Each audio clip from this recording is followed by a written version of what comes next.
Happy New Year. There was a lot to celebrate back in 2024, not least a historic general election result when we defeated the Conservatives and elected the biggest Liberal force in the House of Commons for 100 years. There was England's brilliant run to the finals of the Euros, and Team GB made us proud with all those medals in Paris. Plus I got to bungee jump and record a Christmas single for charity.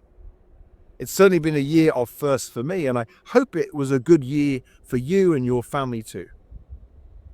But in many ways, it was also a very difficult year. Families and pensioners across the country still struggling through the cost of living crisis, energy bills rising again, housing costs through the roof, and the economy still not growing. People are still missing out on the care they need too. And carers still aren't getting the recognition and support they deserve. For so many people, times have been tough. And around the world too. Ukrainians killed as they bravely resist Putin's war machine. The appalling humanitarian crisis in Gaza and Lebanon. And the cycle of violence across the whole Middle East. Horrifying mass killings in Sudan, where millions have been forced to flee their homes. The devastating effects of climate change, from floods to wildfires. So much instability and insecurity, all made worse by Donald Trump's victory in November. But despite all that, I think we can all look forward to 2025 with genuine hope. Hope because I know that UK can rise to these challenges, home and abroad. We have the people, the grit, the talent, the businesses, and the right values to change things for the better.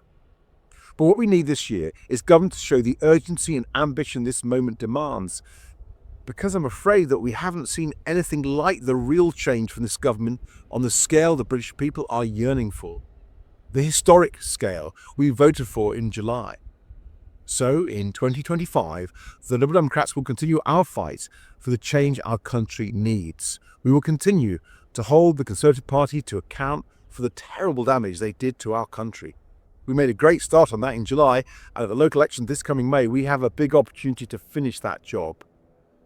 But we will also keep pushing the Labour government to act faster and be much bolder on everything from the NHS and care to Europe and political reform. And we are opposing them robustly when they get things wrong, like choosing to strip winter fuel payments from millions of struggling pensioners and misunderstanding the reality of family farming in this country. Most of all, we will keep standing up for you and fighting for the fair deal you deserve. Getting our economy back on track, tackling the cost of living, fixing the NHS so you can get the care you need. Rebuilding trust in our politics.